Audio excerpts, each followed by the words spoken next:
Hello, good morning, everyone. I'm Vasant Srinivasan, Managing Editor for Time, and I'm very extremely happy to welcome you all to Frontline's webinar on the E20 controversy. And the move towards E20 or petrol blended with 20% ethanol is among India's most ambitious energy transition initiatives.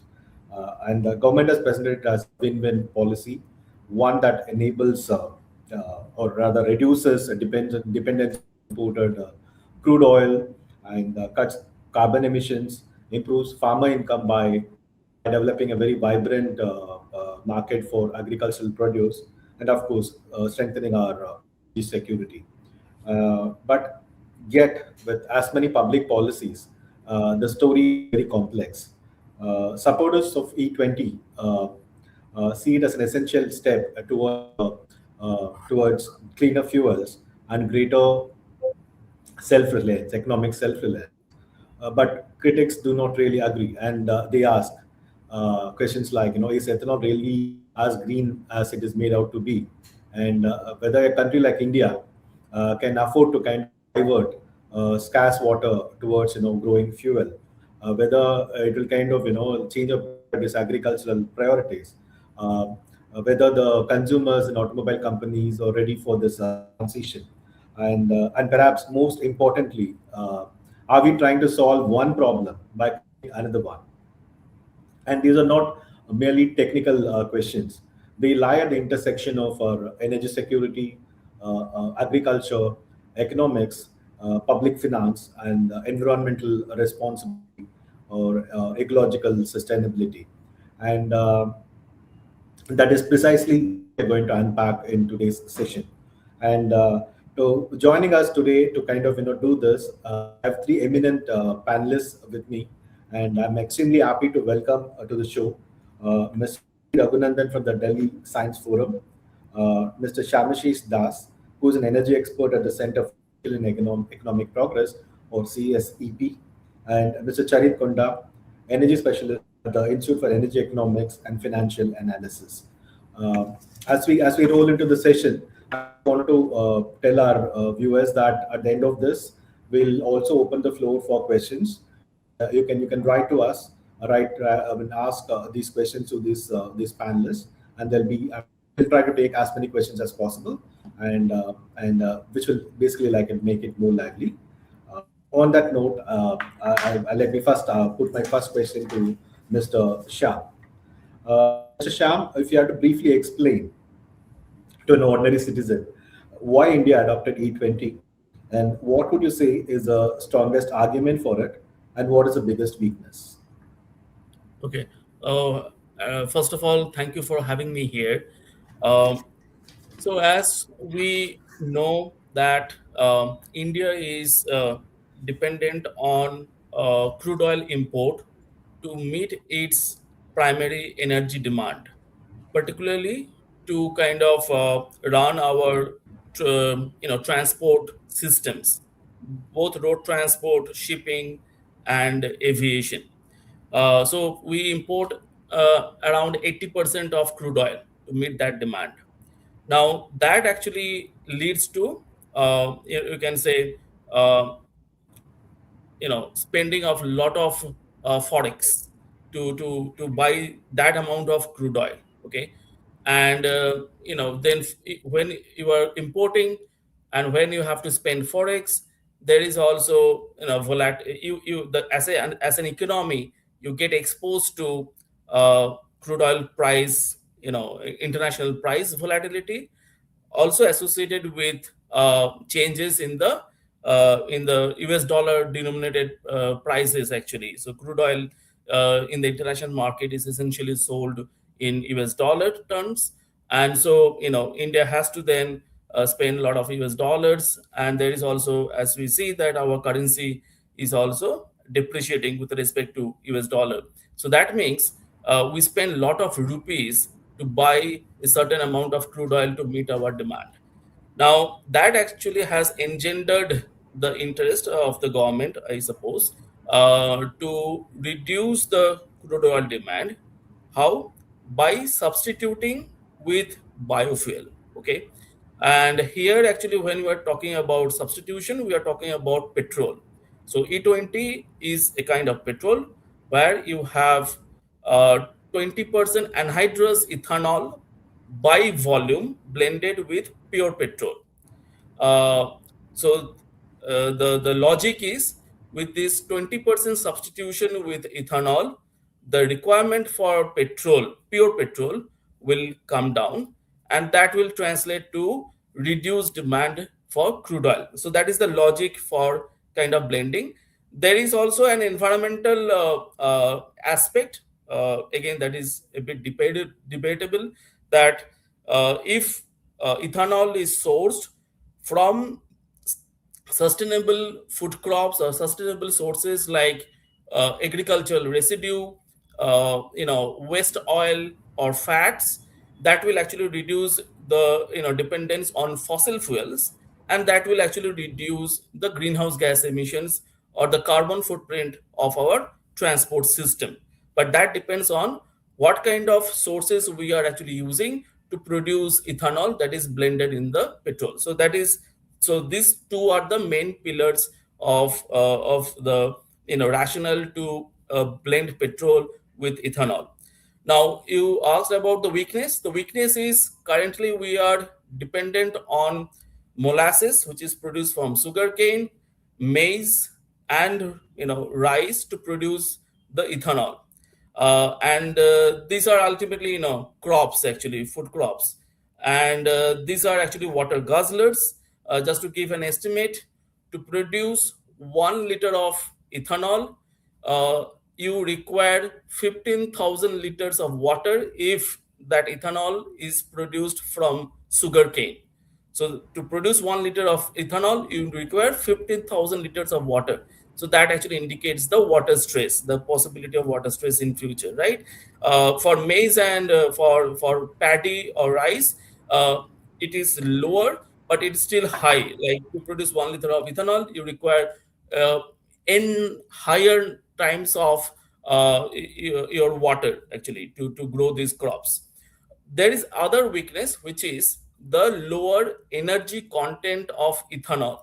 So it is not really a 1:1 substitution. That means you cannot replace or substitute 1 liter of ethanol with 1 liter of sorry, you cannot substitute 1 liter of petrol with 1 liter of ethanol, because ethanol or alcohol has a lower energy content.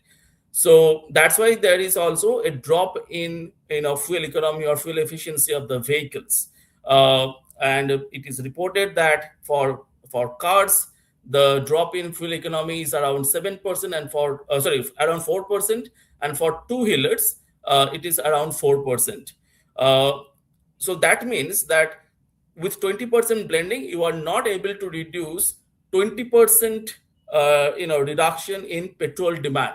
So to cover a certain distance, let's say a kilometer, you will consume more E20 fuel than you would have consumed if your vehicles run on pure petrol. So that means it's not really a direct correlation with blending. So it's not really a 1:1 substitution. So that is actually a major weakness. So let me pause here, and then I can come back later.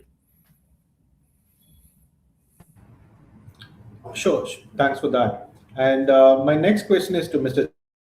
Charit. Charit, looking purely from a decarbonization perspective, where does ethanol fit in? Is it a bridge fuel, or does a policy risk, kind of locking ourselves into another transition?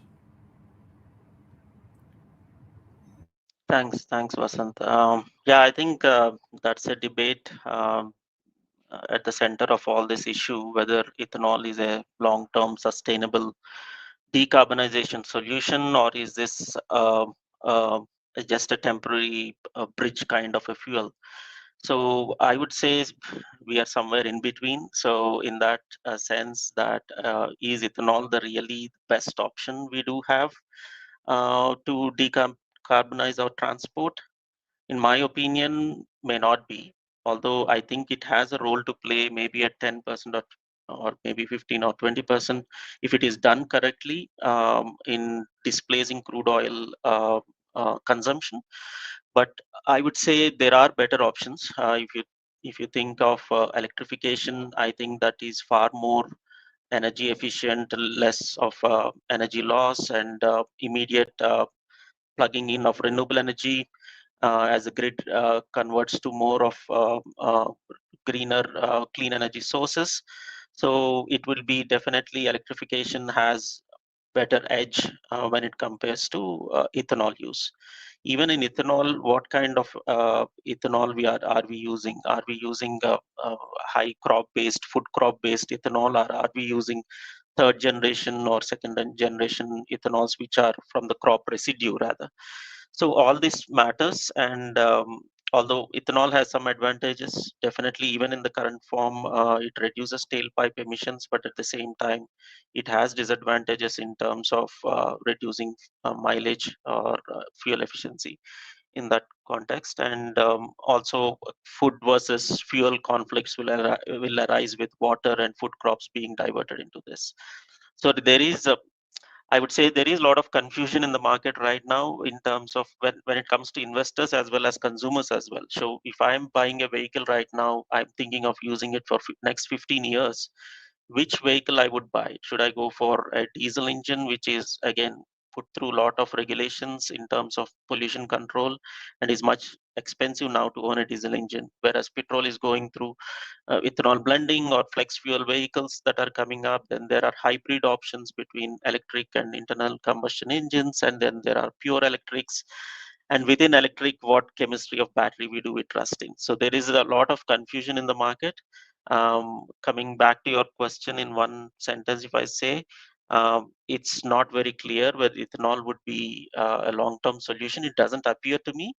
So it has a role to play, but it will be a small role to play in the larger scheme of things.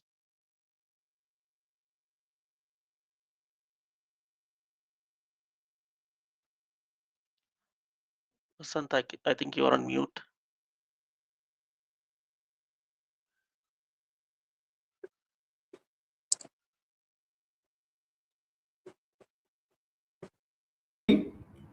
Yeah. Um, I want to Raghu here. Mr. Raghu, please correct me if from what I gather from your public pronouncement so far on the subject is this. Uh, are you questioning the premise of large-scale ethanol blending, or are you just kind of, very unhappy with the manner in which the government has gone about it? Sure. Uh, from what both my previous speakers have said, see, the initial rationale for introducing ethanol blended petrol was that it would be a win-win solution to all stakeholders and would cause the least disruption because it would be based on internal combustion engines. So no major modifications in automobiles were called for. It would use the same supply chain for fuel as already exists, fuel pumps, etc. And the consumer will not feel the difference. Unfortunately, while this may have been true at E10, 10% blending, E20 has been extremely disruptive on all fronts. The supply chain is overstretched and has in fact broken down in many ways. The original supply from sugarcane is completely inadequate, and the government has been forced to go in for sourcing from grain, mostly corn and some rice. And even that has not been sufficient. And government is now importing maize for ethanol, and in fact, even importing ethanol itself. Secondly, the consumer, there's been huge disruption there, as you've seen on the streets, because consumer is paying more for a fuel which is less energy content. So for every kilometer he's traveling, he's actually paying more from his pocket, whereas he was earlier assured that ethanol would cost less. And this is what happens in all countries. Brazil is often cited as a great example. And in Brazil, ethanol prices are about 70% those of fuel. So, to my mind, the E20 rollout has been highly problematic on all counts. It has been disruptive in agriculture, it's been disruptive in trade, and worst is that the consumer is given no option.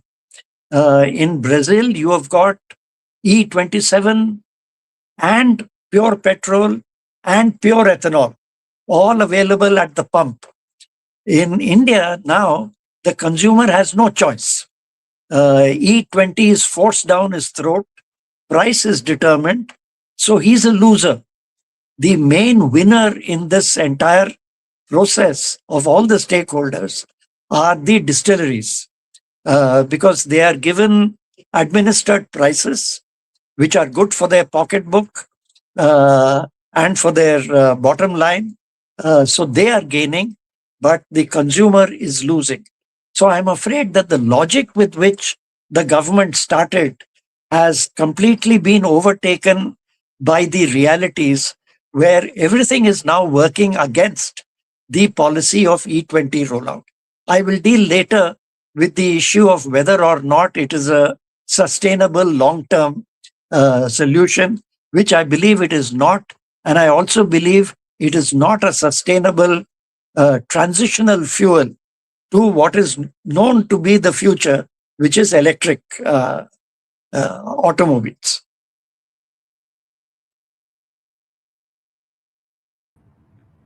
Thanks, Mr. Raghu. As you rightly said, one could kind of agree to disagree on the rationale for it, whether we accept the government's logic behind introducing this E20 petrol and all that, and the benefits are still debatable. But what is very clear is that we do not really have a choice. The consumers are kind of completely it's being forced on the throat of consumers. I think nobody would kind of deny that fact. So I think we need to kind of address that. And now I want to go to Mr. Charit. Mr. Charit, just tell us who actually benefits economically from whatever you have seen so far. Is it the farmers? Is it the sugar mills? Distilleries, the oil companies, or is it of course consumers we have seen like if like shortchanged. So who actually benefits from this whole system? Yeah, great question to ask at this point of time.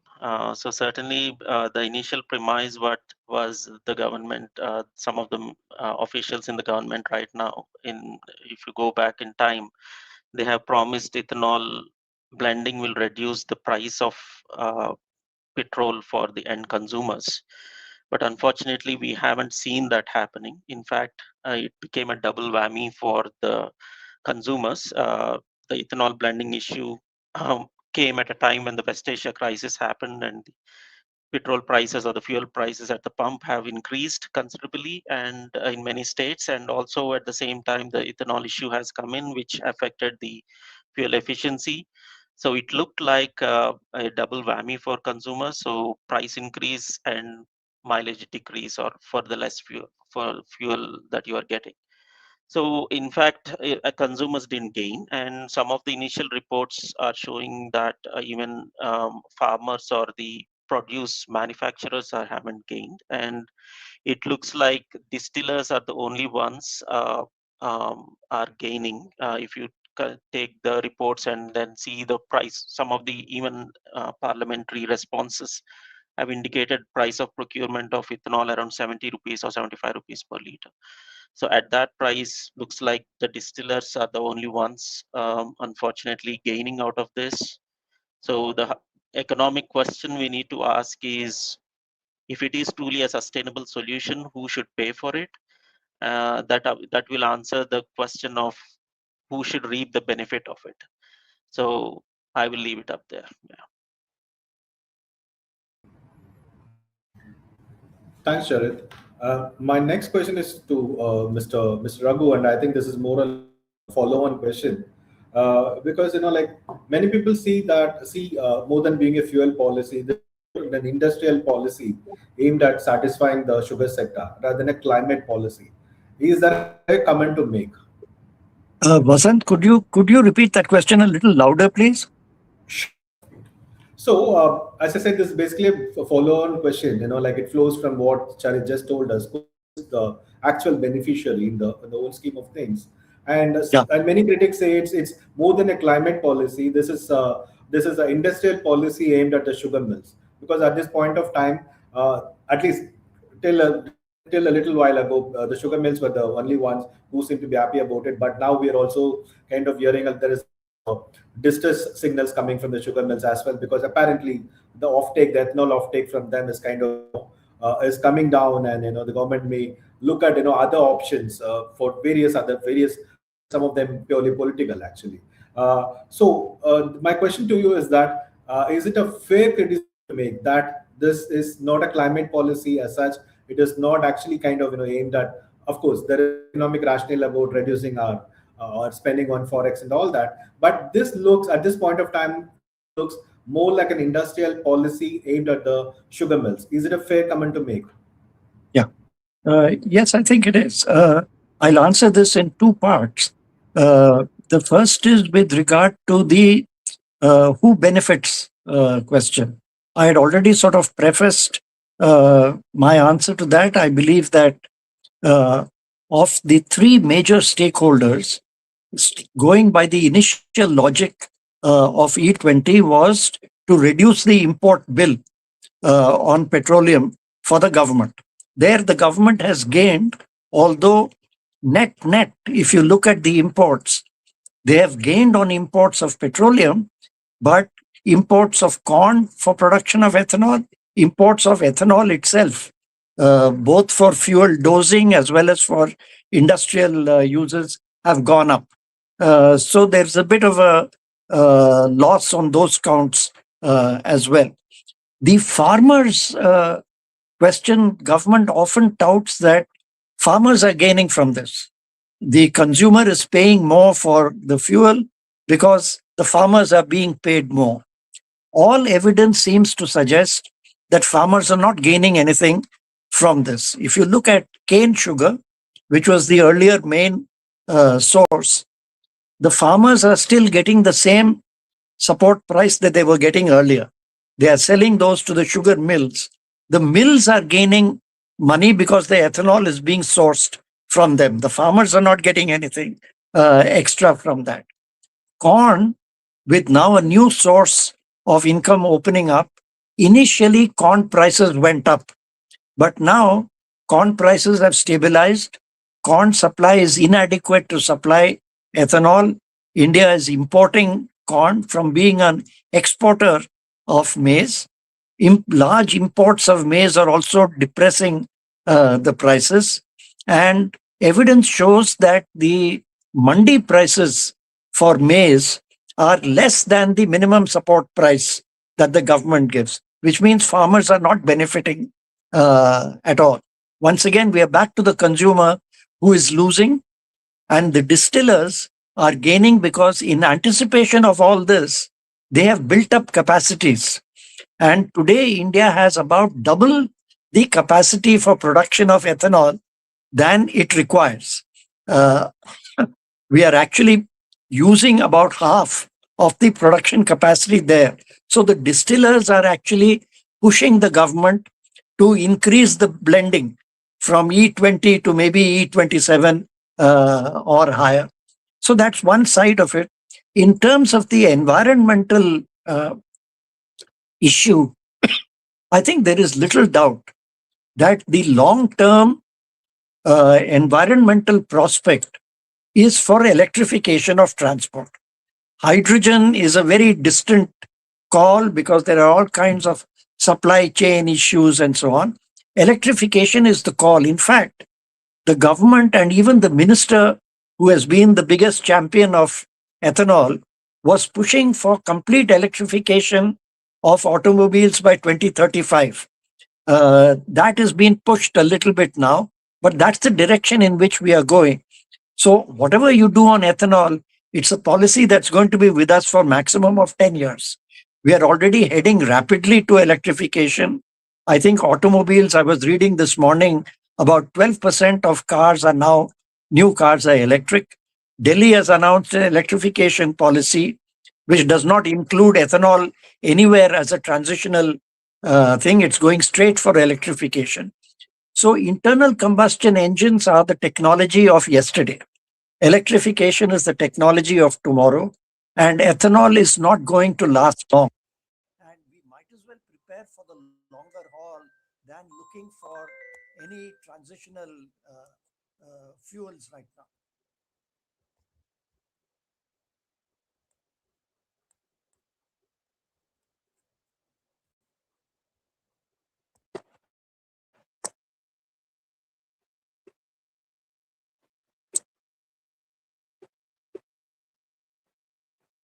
Can you hear us? Mr. Raghu, can you hear us? Yes, yes, Yeah. I can. Yeah, I think for the last 30 seconds or so, we lost you. Can you complete your point? Oh, that's okay. I finished my answer.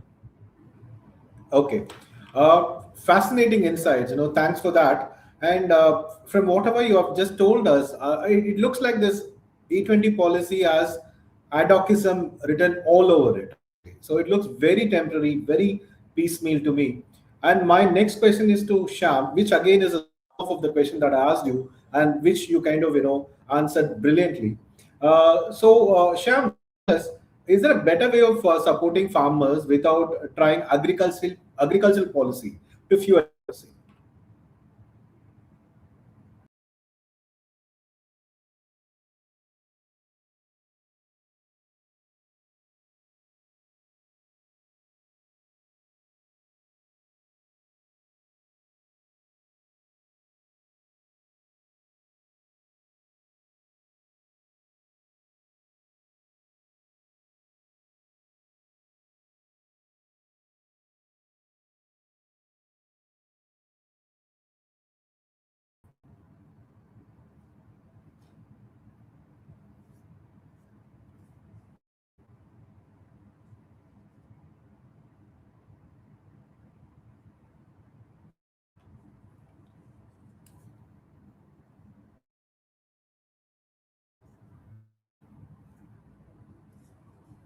I think we have lost Mr. Sham there.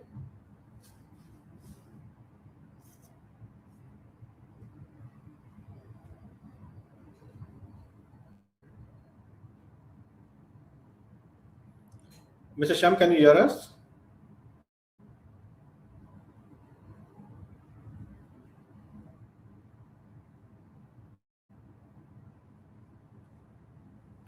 I think we need to come back to Mr. Sham.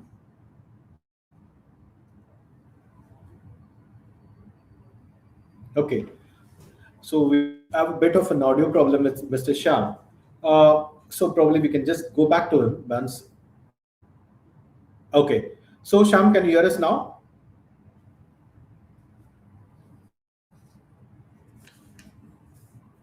Can you hear us now?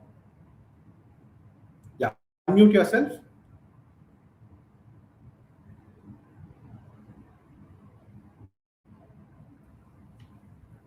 Am I audible now? Yes, sorry about that. I think we actually did not hear a substantial part of what you just answered. Can you just repeat yourself for everyone's benefit? So the question that I posed to you is that is there a better way of supporting our farmers without tying our agricultural policy with our fuel policy? Yes. So, I mean, if we integrate our energy sector with the farming sector and where our farmers can benefit, uh, I think it would be procurement of agricultural residues and more sustainable crops. So, actually, in 2021, Niti Aayog, under the chairmanship of Mr. Ramesh Chand, who was the member agriculture, they came out with a report, a roadmap, and the report clearly advocated that we need to move to second generation biofuels, second generation ethanol actually for blending, where ethanol will be procured from agri residues, fat oils, and other waste sources. Those would be the sustainable sources, and otherwise this waste would have also emitted, let's say, methane emissions, or they could have other pollution impacts actually. So there, if we can engage with the farmers to get access to these crop residues or agri residues, that would actually, I think, will be a win-win proposition. We are aware that every winter in the northern part of India we have this air pollution crisis, and that is actually because of crop residue burning, right? So we have to devise ways where these residues can be suitably utilized for, let's say, electricity generation or for other energy production. Actually, that way that will reduce the burning of crops in the open fields, and that will actually add or contribute to the economy. I would like to add here. Although it is different from the question you asked, one logic is, as we understand regarding blending, is to reduce crude oil demand, right? What I feel that if you see the oil basket of India, okay, diesel sales is actually almost two times of petrol. And just by reducing petrol demand, let's suppose our petrol demand is reducing, unless and until we reduce our diesel demand, we won't be able to reduce the crude oil import, because ultimately we don't import refined products. We are not importing petrol or diesel or other fuel separately, right? We import the crude oil from where we are through a distillation process. We are producing diesel, petrol, and those kind of fuels. And so, unless and until we have a control on the diesel demand, our crude oil demand may not come down that much. And it's a big difference. I mean, as I said, our diesel demand is nearly two times of petrol demand. So we have to actually now then focus on petrol blending. And by the way, there is this national biofuel policy which sets a target of by 2030. Okay, but we haven't made much progress on that. One of the sources, so there is a crop. It's a non-edible oil seed plant actually called jatropha, and jatropha seeds have like 30 to 40% oil, and that oil can be chemically processed, and that can be then used in blending of diesel. We haven't made much progress on that. And so unless and until this biodiesel blending we are able to achieve, just reducing petrol demand may not translate to a major reduction in crude oil import. That is my other point to make. Yeah, you made a very fair point there, because all of us are so focused on this E20 petrol demand and all that. We are kind of not seeing the elephant in the room, which is diesel consumption. And maybe it is because of the political sensitivity of it, because it being because given the inflationary impact that it would have on the economy and so on and so forth, maybe it is being deliberately being ignored. I simply do not know, but as you rightly said, we need to kind of focus on policies that would take care of the kind of import bill that we incur on importing diesel, and also the environmental impact it has on the economy and all that. And it's interesting that you spoke about Jatropa, and I believe there is also this Mahua flour, which is supposed to be kind of very energy intensive, but again, not enough research has been done. Though the energy intensity there, I think still the refining or taking the this thing from Mahua flour, Mahua flour, we have not actually like made any kind of breakthrough there. Do you think that could be one of the alternatives?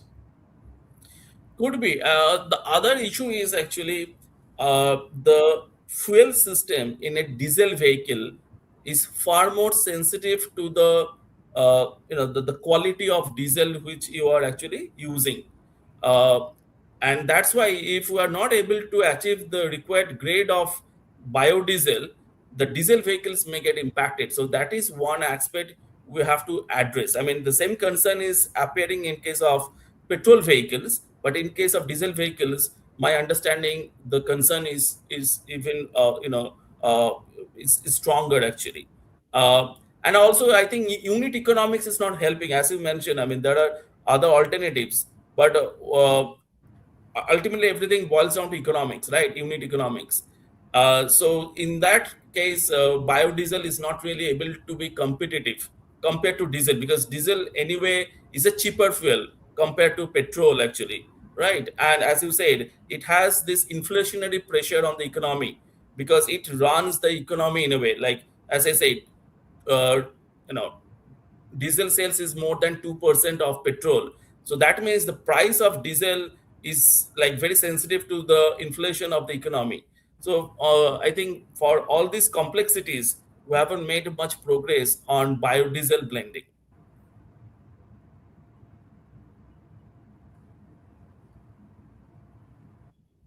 Yeah, and I want to go back to Mr. Raghu. And Mr. Raghu, you spoke about how, like this old business of using sugarcane as a feedstock to generate ethanol has kind of fallen flat because we have got a stage where there is a deficiency of these feedstock, and we're actually kind of, from being an exporter, we have become an importer of corn, and all that. So, I mean, my question is that in a country like India, where nutrition remains a challenge, does it really, can anything be, this term called surplus grain, does it even make any sense?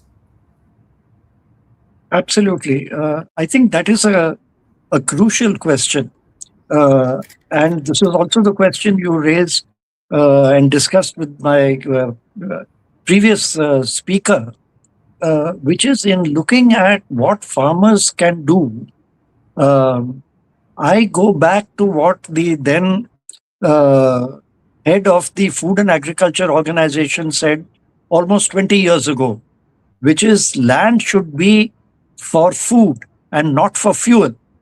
Uh, or put another way, the land should produce food for humans rather than food for automobiles. Uh, and I think that is crucial in India now. What we were just discussing in the uh, supply chain for maize, on which India is now more and more reliant. Close to 70% of ethanol production today is coming from maize and a little bit from rice, not from sugarcane as it was earlier. And India is under pressure to import maize. And in the talks going on with the US is putting pressure on India to import GM corn from the US, which currently under Indian law is prohibited. But discussions seem to be in the direction of, can India import GM corn just for the ethanol supply chain, which I think under Indian conditions, with very poor regulations, very poor monitoring, it's going to be impossible to keep the GM corn segregated from the rest of the food chain. So I think that's a very dangerous, slippery slope down which we can go. But the other side, the flip side of this is, farmers are thinking of switching to maize because of the incentive of ethanol, but they are switching from pulses and oil seeds, in which India is already deficient in terms of both supply and in terms of nutrition. We are protein deficient and deficient in terms of oil, nutritionally deficient. But we are import dependent on both these. So government could do well to promote cultivation of oil seeds and pulses in our country. That will reduce the import bill and give an incentive to farmers to grow cash crops for which remunerative minimum support price can be given to farmers. I would think that's the way to go, rather than pushing what is an unsustainable and probably unnecessary E20 path, which does not have a life of more than 10 years, when we will have to switch to electric vehicles anyway. And the second generation ethanol from agro residue, yes, it will be a worthwhile track to take, but I'm afraid the quantities that we will get from that will be nowhere like what is needed for a program as large as E20. Uh, Fuel from the Punjab, Haryana Green Revolution areas. It will help in that context in terms of burning of agro residues. It will help in other sectors. It will be useful, but it will not make a big dent in the ethanol supply chain until we learn to use cellulosic material for production of ethanol 2G and 3G, which is another 5, 7 years down the road. Okay. Sham, actually, Mr. Raghu kind of brilliantly kind of explained, this point. I was actually going to ask you whether this whole ethanol, blending business would work if we shift towards agricultural based and second generation biofuels. And I think Mr. Raghu kind Mr. of, Srinivasan, I think I have. Uh, could you please come back again? I could not hear the yeah. question. No, I was just about to ask you about whether this E20 policy would work if we kind of shift from towards feedstock is shifted towards agricultural based and resin based feedstock and second generation biofuels. Which point I think Mr. Raghu kind of brilliantly. Would you want to kind of add to whatever you said? The change of feedstock from sugarcane and other stuff that we use currently. Right. So, as we understand that we produce as an agronomy, we produce a lot of agricultural waste or residues. Okay. And what we do currently is either we just burn indiscriminately in the open field, or we just put it in arid areas, and they become like the landfills, you can say, and that creates emissions, methane emissions. And by burning, you generate a lot of particulate matter emissions and CO2. Now, how to really utilize these crop residues or agricultural waste?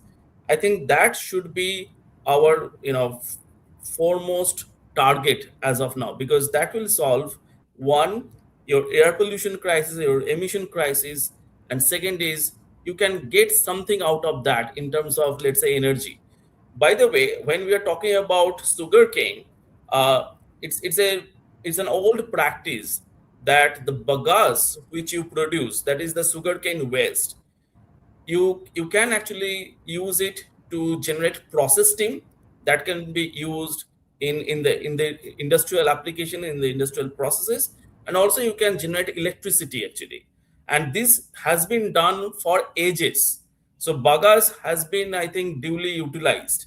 It is also utilized, in my understanding, in the paper manufacturing industry or cardboard making industry actually. So we have to actually devise ways uh, regarding how to suitably utilize these agro residues like bagasse, and then I think we can solve this entire complexity of meeting energy demand, addressing air pollution or emissions, and creating some value for the economy. Thanks, Mr. Shyam. Mr. Charit, I just want to come back to you. Should the policy now move towards EVs instead of investing further in ethanol infrastructure? And as Mr. the other panelists kind of rightly pointed out, the kind of the government thinking the policy kind of seems split between ethanol on one hand and the electrification on the other, and they also have set goals, but we seem to be kind of moving towards in two different directions all at the same time. So what do you think we should be doing at this point of time? Again, yeah, thanks. Great question. So it's a whether the question is whether government should choose technology or should it incentivize a sustainable goal such as carbon emission reductions, right? So in my from my economic perspective, governments are not the best actors to choose a specific technology. They might support a base of technologies equally or with set aside targets if that is because of a national security issue. Having said that, I think it's the private enterprise, private capital, and consumer initiative that will select the best technology through a market-based mechanism. What the government should ideally do is, in my opinion, is to incentivize emissions reductions, whether it is carbon or other emissions that are tailpipe emissions. So let the best technology win in a marketplace. I think that should be the policy central goal. Having said that, yes, you are right that as I was earlier also saying, there is a lot of confusion in the market when it comes to even investors. Typically, for an automobile company to develop a specific car technology from the scratch till it hits the showroom, it takes anywhere between 8 to 10 years, and more than what I heard is $1 billion of money in investing in new chassis, new technology. So investors are, I mean, there is a lot of uncertainty in the market in terms of which technology will stay in India, which will be encouraged and which is not. And even for consumers, as I said, somebody who is usually in India is a less um, um, uh, car intensive country. I would say less car ownership than compared to other nations, and we are some low income country where people buy cars and keep them for 15 years, or even extend it by 5 more years and run it for 20 years perfectly all right. So in that case, the fear in the market is there. That is one of the causes for frustration, I would say, beyond the mileage issue, whether the cars will hold the residual value or resale value over a period of time. So I would say the technology government policy should be technology neutral, targeting the emissions reduction as a primary sustainable goal. Okay.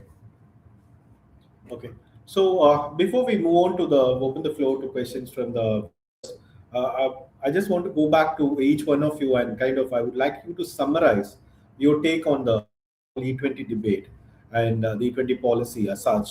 And I want to kind of summarize it probably in 2 minutes or 3 minutes as to what the government should be doing in terms of the economy, in terms of its responsibility towards the consumer, in terms of responsibility to the agriculturists, the farmers, and of course the end consumer. So I would want to start with Mr. Raghu. Mr. Yeah, Raghu. to my mind, I think the E20 rollout has frankly been counterproductive and is not sustainable even in the medium term, forget about the long term. So if I were in government or Niti Aayog or whoever is the planning sort of think tank on this, I would seriously consider a rollback of E20 because E20 is proving to be too disruptive on too many fronts. It's disruptive in agriculture, it's disruptive with regard to automobile technologies.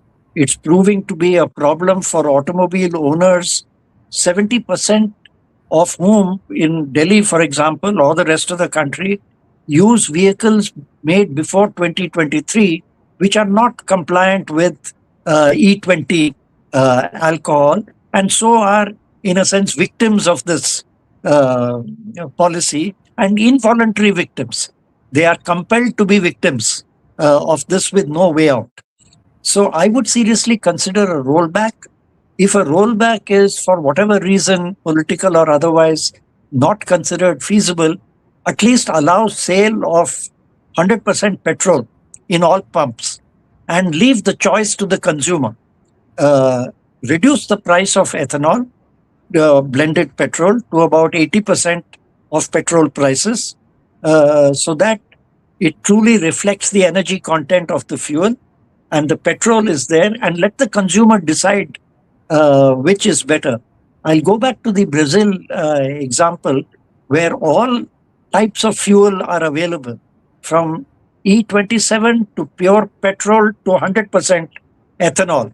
And there, the practice of vehicle owners is when they find that ethanol prices are more than 70% of petrol prices, they switch to petrol. And when ethanol prices drop, they go back to ethanol blending. So there's a price signal that consumers use to decide which fuel to use. That would be the better way to go. I think the supply chain problems are becoming a major issue and affecting agriculture.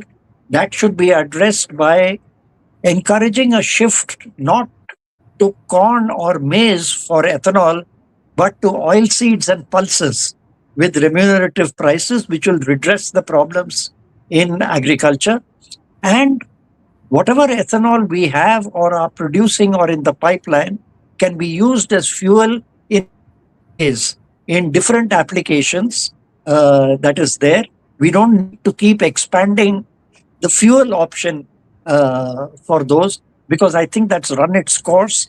And in terms of the automobile sector, we ought to be single mindedly moving towards electrification, including hybrid vehicles in that direction, rather than at extending the life of internal combustion engines, which have nowhere to go. Thank you, Mr. Raghu. Mr. Sham? Yes, I would say before we decide to increase the blending rate, or going for E85, because E85 is on the horizon, we have to be, we have to take a calibrated approach. We have to assess the situation very well, in an unbiased way, to understand whether E20 is helping us to realize the objectives, what are the downsides of this, of this blending program, and then only you decide to go for higher blending rate, and not just like a knee jerk reaction.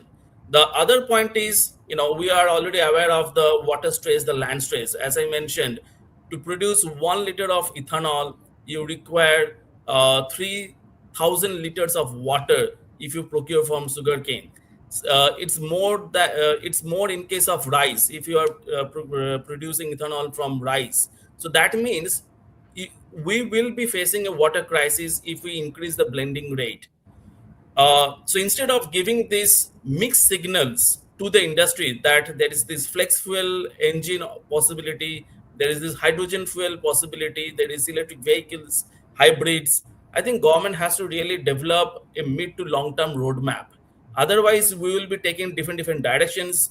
We are aware that some automakers are more comfortable with certain technologies. They are strong on IC vehicle technology. Some automakers, they are strong on battery technology or the EV part. And so there is also kind of a conflict on that front. I think we have to avoid these friction points. We need policy predictability. That to me is the ask from the present government. Yeah, rightly said. Policy predictability is what people are looking for. Yeah. Thanks for that. And Mr. Charit?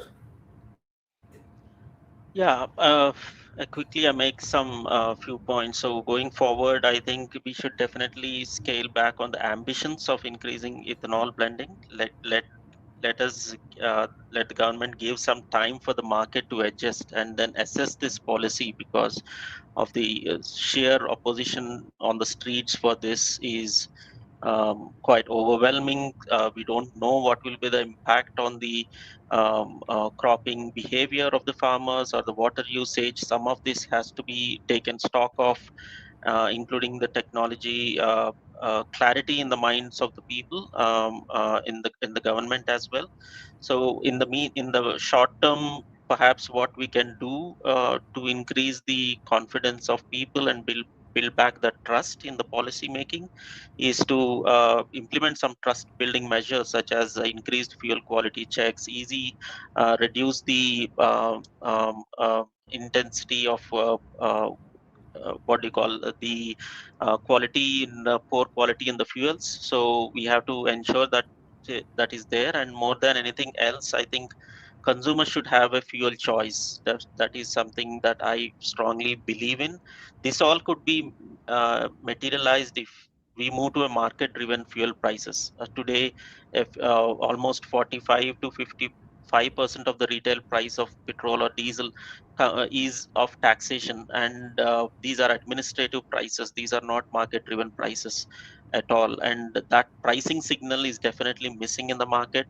If there is a pricing signal, as Mr. Raghu was mentioning, in Brazil, there is an automatic adjustment in the supply demand scenario, and then there is more clarity in the market, and the best fuel wins in the market as well. So I think these are some of the measures that government should take. Thanks. Thanks, Mr. Charit.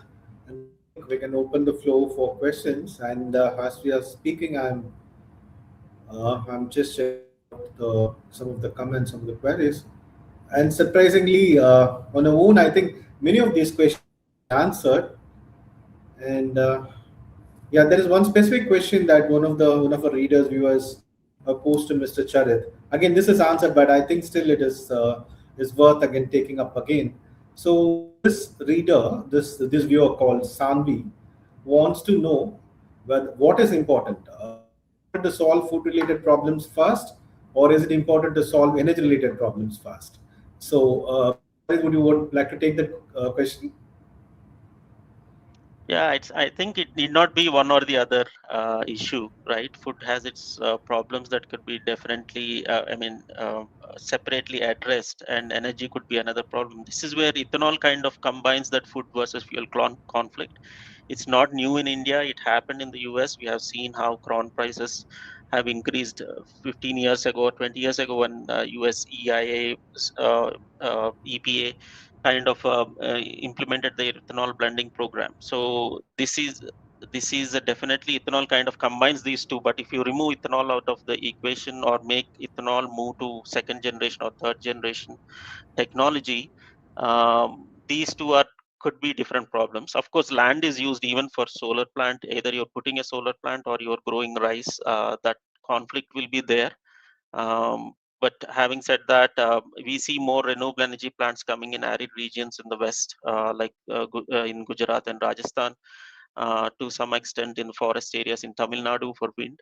So renewable energy definitely has that land conflict with food, but it's lesser intense than ethanol is. So I would say I would lean on towards on electrification, and because that gives better choices, more fuel efficient cars, the technology of the future, as well as less land intensity.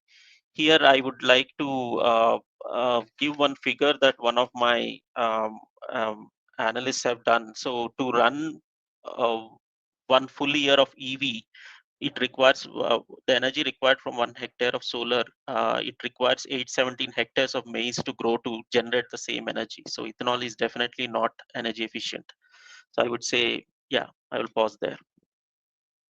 Yeah, thanks, Mr. Charit. And we have another question. I think, I think this very fact that people do not have a choice. There is definitely a pain among consumers, among automobile users, and what also kind of outrages them, kind of annoys them endlessly is the fact there is no choice. So one of the viewers asked, called JV, can we have the question, please? The question is basically this: why no one rises violation of antitrust law on choke on supply of ethanol-free fuels?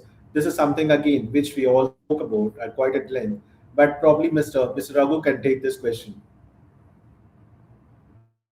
Sorry, I didn't hear that. Yeah. So the question from one of the viewers is this: why no one rises violation of antitrust law on choke on supply of ethanol-free fuels? Yeah, yeah. Actually, the antitrust law was invoked regarding ethanol way back during the E10 rollout, when there was complaints filed by the potable ethanol industry. That's use of ethanol for your alcoholic beverages as well as for industrial alcohol. They argued that administered prices for ethanol from government is violative of the antitrust provisions. This was taken up by the Competition Commission of India. Competition Commission in fact found that administered prices were in some senses violative of this provision. So government was trying to resolve this issue and went with some blend of administered prices masquerading as incentives and the pricing for potable and industrial alcohol.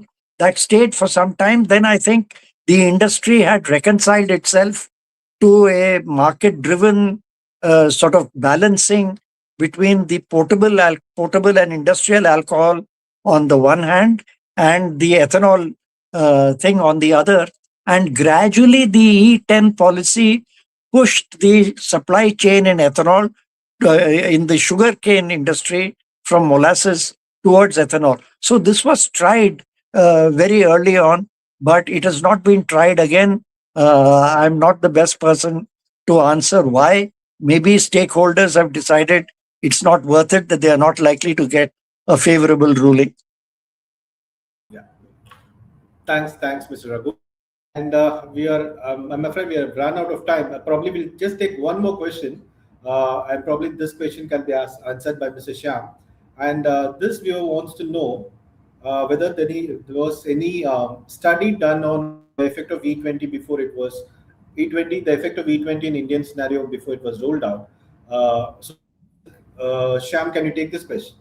Yes, as I mentioned in my previous talk, that in 2021, Niti Aayog and MOPNG, Ministry of Petroleum and Natural Gas, they came out with a report on the roadmap of fuel blending.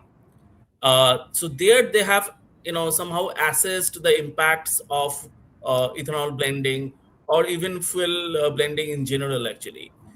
But it was like a very, I would say, macro study. There was no specific or detailed study on E20.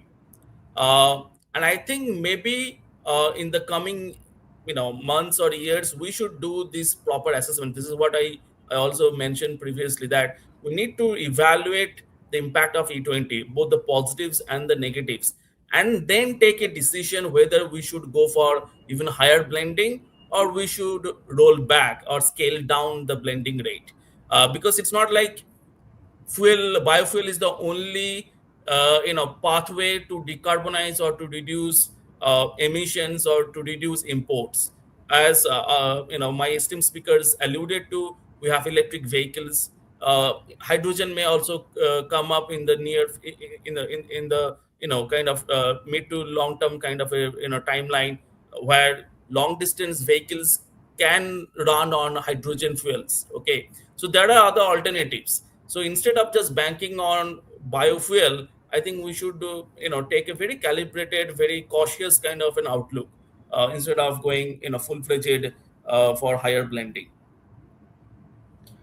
Thank you, Mr. Sham.